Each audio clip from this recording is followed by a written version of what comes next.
problème que nous avons. Aucun pays ne va nous aider à obtenir l'énergie. Tout le monde va nous aider, tout le monde va nous prêter de l'argent, mais personne ne nous permettra d'avoir de l'énergie. Parce qu'avec cette énergie, on sera indépendant nécessairement, parce qu'on sera transformé. Vous prenez un pays, excusez-moi, je vais peut-être un peu long. Vous prenez un pays comme la Norvège. La Norvège a 170 heures d'ensoleillement par an.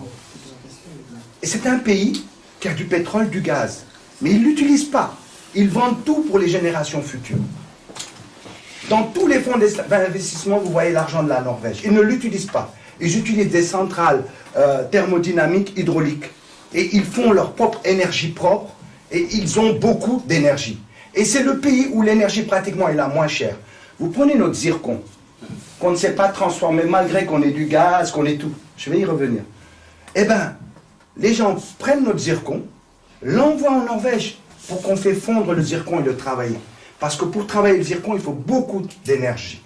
Et aujourd'hui, un rapport qualité-prix, la Norvège est parmi les pays les plus avancés.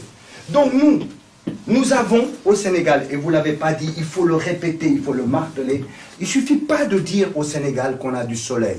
Il faut dire qu'on a 3000 heures d'ensoleillement, un des pays les plus ensoleillés au monde. Le bon Dieu nous a donné le soleil. Le Sénégalais ne lève pas la tête, il baisse la tête.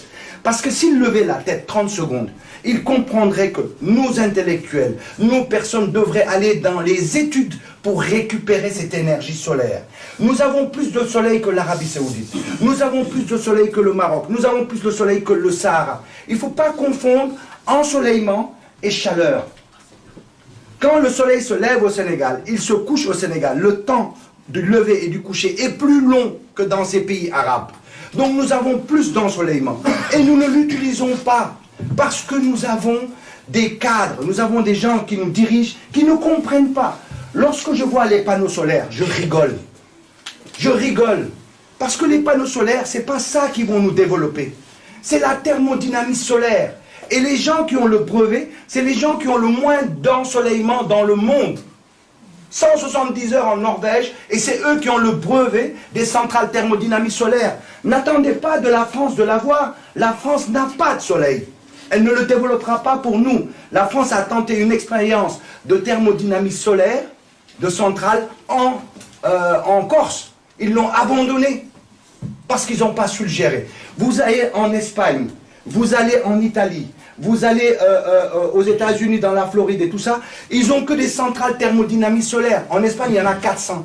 Vous allez au Maroc, à côté de nous, ils sont dans leur expérience numéro 2, qui s'appelle le plan Nour. Nour, ça veut dire en arabe lumière. Et eux, bientôt, ils vont nous vendre de l'énergie. Alors que nous, on a plus de soleil qu'eux, d'ensoleillement de soleil. Donc ça veut dire que on a laissé notre pays à des incapables. Je veux dire par là, l'indépendance énergétique. C'est pour ça que le bilan de Macky Sall est nul. C'est le plus nul. Parce que quand on a raté le virage énergétique, on a tout raté. Et il l'a raté parce qu'il passe son temps à dire le gouvernement avant avait tant d'heures de coupure, moi j'en ai plus. Bientôt on va rentrer dans le livre de Guinness des records. Je suis resté 365 jours sans coupure, 400 jours sans coupure. Mais on s'en tape des coupures. Le problème c'est que l'énergie est chère au Sénégal. On veut avoir de l'énergie en abondance, on est capable d'en avoir. Qui a de l'énergie en abondance aura moins de coupures, et qui a moins de coupures fera vivre.